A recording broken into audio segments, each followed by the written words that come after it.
내가 향이라면 내가 황홀함 그것이 되어야 한다. 그러한 황홀함이란 무엇일까? 마음이 모든 것을 잃어버린 것과 같다. 잃어버림이 잊어버림과 통하면 마음은 참으로 빈 방처럼 편해진다. 살아가야 하는 마음의 씀씀이란 될 수 있으면 멋지게 꾸며둔 방 속 같아야 하는 것. 마음이 향처럼 되려면 먼저 치장을 말아야 한다. 그러니 빈 방을 닮아야 마음이 온갖 것을 잃어버리고 그 빈 방 속을 아주 편안하게 유영을 하게 되는 모양이다. 이렇게 되어야 마음은 향이 되어 어디든 날아다니게 되는 것이 아닌가.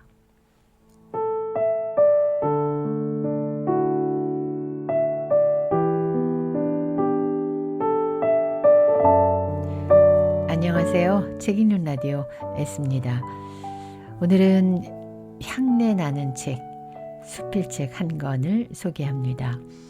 제목은 향산 종이에선 향내 나고 생선 싼 종이에선 비린내 난다 입니다. 작가는 원종성 작가로 철학 에세이입니다. 월간 에세이에서 1991년에 초판 출간이 된 이후에 20세 넘게 발간된 책이기도 한데 이 책은 제가 거의 20여 년 동안 간직해온 책으로 색이 좀 누렇게 변했지만 지금까지 살아오면서 나의 인품이라는 향을 어떻게 간직하고 살 것인가에 영향을 준 책이기도 합니다. 원종성 수필가는 한국의 수필가로 그의 작품은 이 삶의 본질과 인간의 내면을 탐구하는 깊이 있는 내용으로 평가받고 있습니다. 독자들에게 깊은 사유와 감동을 선사하면서 한국 수필 문학의 발전에 기여하고 있는 작가이기도 하지요. 이 책은 제1부 서울에 사는 새들을 시작으로 6부 밤의 단상까지 모두 354쪽으로 되어 있는데요. 오늘은 그 중에 2편을 소개합니다. 책 속으로 들어가 보실까요?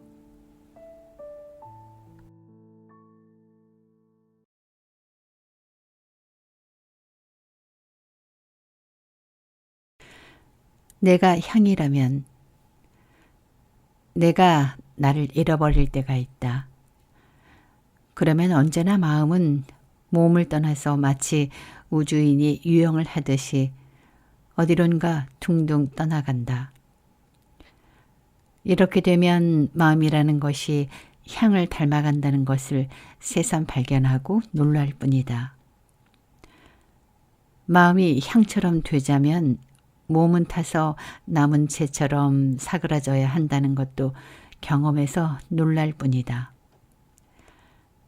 물론 이러한 놀라움은 떠났던 마음이 몸으로 돌아오고 난 다음 알아차리게 되어 다시 놀라게 된다. 그러니 2번을 겹쳐서 놀라게 되었던 나를 내가 다시 찾는다.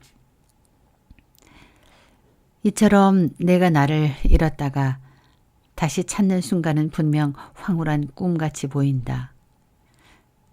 그래서 향이 되고 싶다면 먼저 황홀한 꿈을 꾼 다음 거기서 다시 돌아오게 내가 나를 내버려 두어야 한다. 내가 나를 내버려 두는 일은 쉬운 일이 아니다. 사람들이 무엇이나 간직하려면 무슨 일이라도 하지 않으면 안 된다. 그러나 사람이 무엇이든 잃어버리려면 무슨 일이든 물려주고 저만치 떨어져 앉는 법을 터득해야 가능해진다. 이래서 멀리 떨어져 앉는 것이 곧 내가 나를 내버려 둘 수 있는 첫 발이 된다. 그리고 나면 아주 자연스럽게 내가 나를 잃어버리는 바람을 타게 된다. 그 바람에서 나는 향처럼 마음속이 무르녹아 버린다. 이것이 황홀함이다.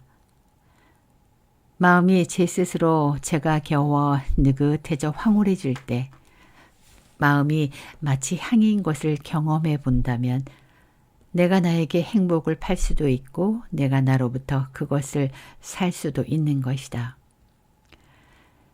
내가 향이라면 내가 황홀함, 그것이 되어야 한다. 그러한 황홀함이란 무엇일까? 마음이 모든 것을 잃어버리는 것과 같다.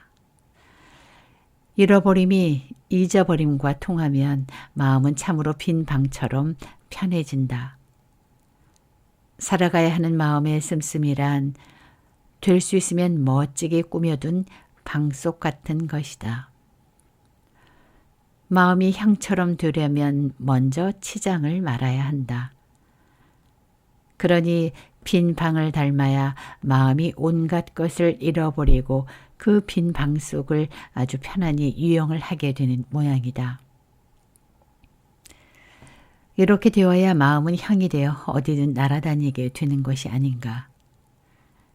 내가 향이라면 내가 나를 날아다니게 하는 셈이다. 향은 오로지 나라만 다니는 까닭이다. 묶여있는 마음이 훌훌 벗어나 날아다닐 수 있다는 것은 얼마나 행복한 일인가. 그래서 내가 향이라면 아무도 모르는 행복을 누리는 일이 되고 마는 것이다. 하루에도 몇 번씩은 내가 향처럼 되려고 눈을 지그시 감고 내 몸에서 내 마음이 떠나 모든 것을 잃어버리고 날아가는 날개짓을 해보는 것이다. 여기서 나는 바닷가의 조각돌만큼이나 많은 행복이 내 빈 방을 채우는 황홀함을 만나고 꿈에서 깨어난다.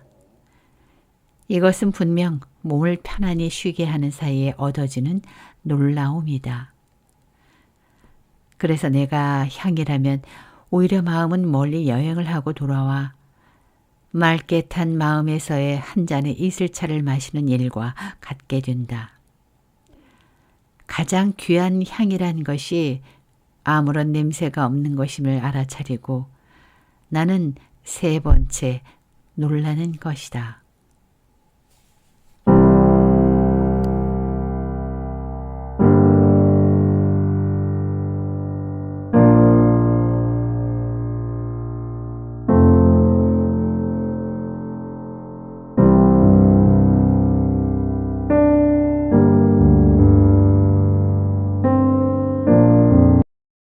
말하지 않는 사람.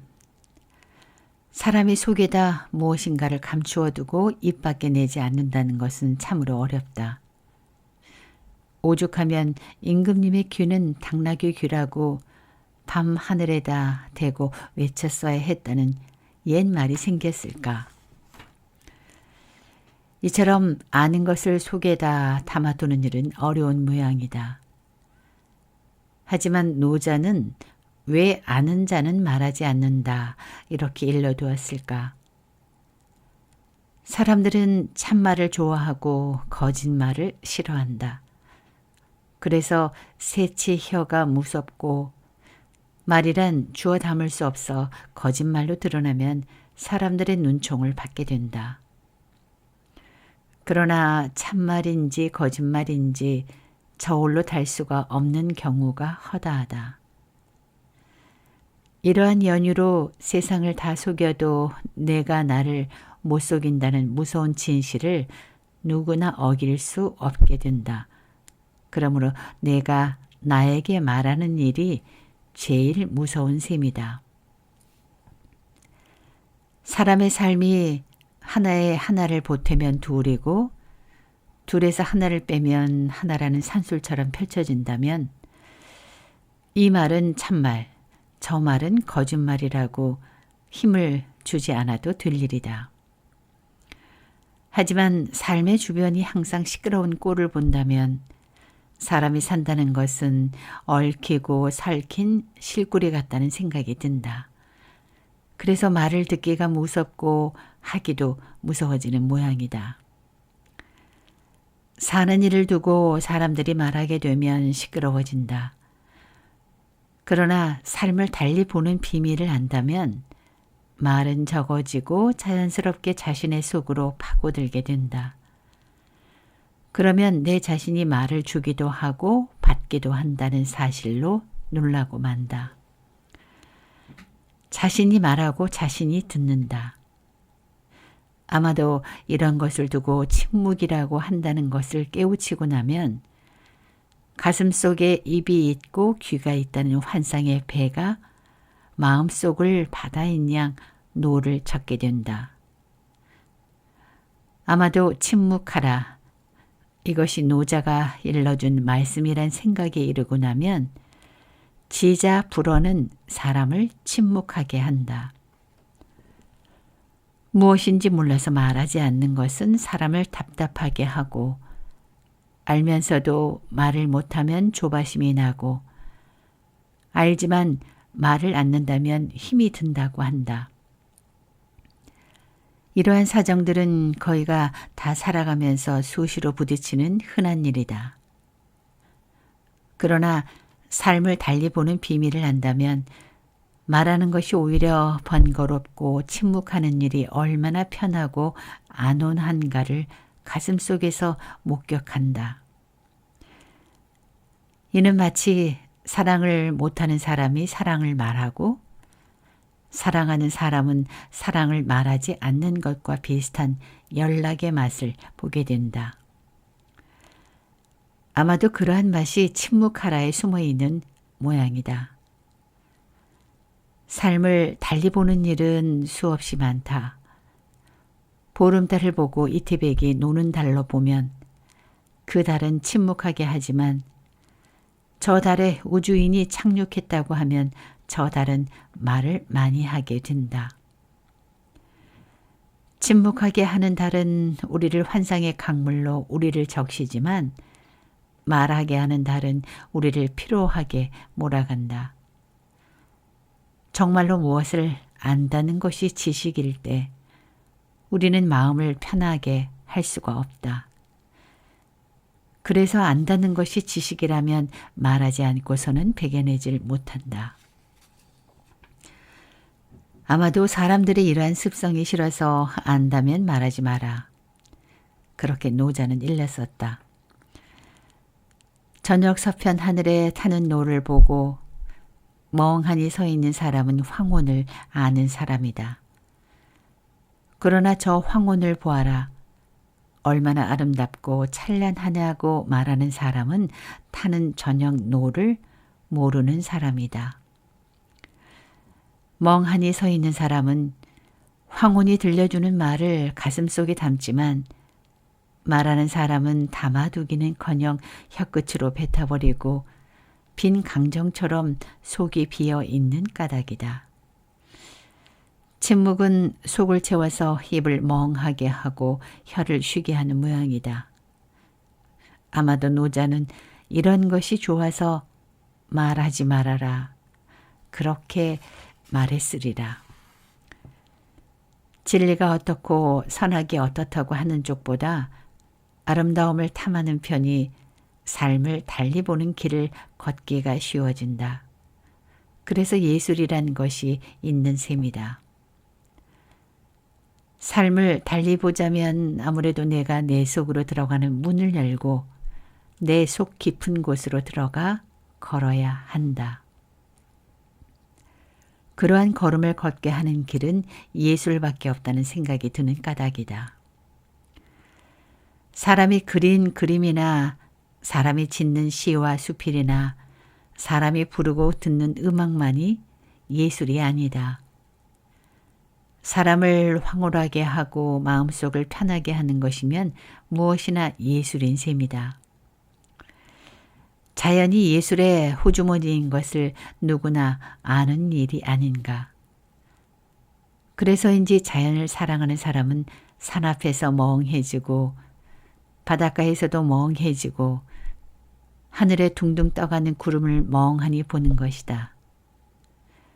노자는 자연이 예술인 것을 알아서 아는 자는 말하지 않는다라고 강조하였다. 아마도 지자 불어는 침묵하라는 말인성 싶다. 감추려고 말하지 않거나 못하는 것은 묵비이지만 침묵은 내가 나에게 털어놓고 말하는 것이며 내가 나를 만나서 내가 나를 칭찬하기도 하고 비난하기도 하면서 나 아닌 모든 이에게 미소를 던지는 여유를 햇빛 쏟아지는 평원의 풀꽃처럼 만들어준다. 묵비권은 법이 보호하지만 침묵은 침묵권이란 말마저 허용하지 않는다.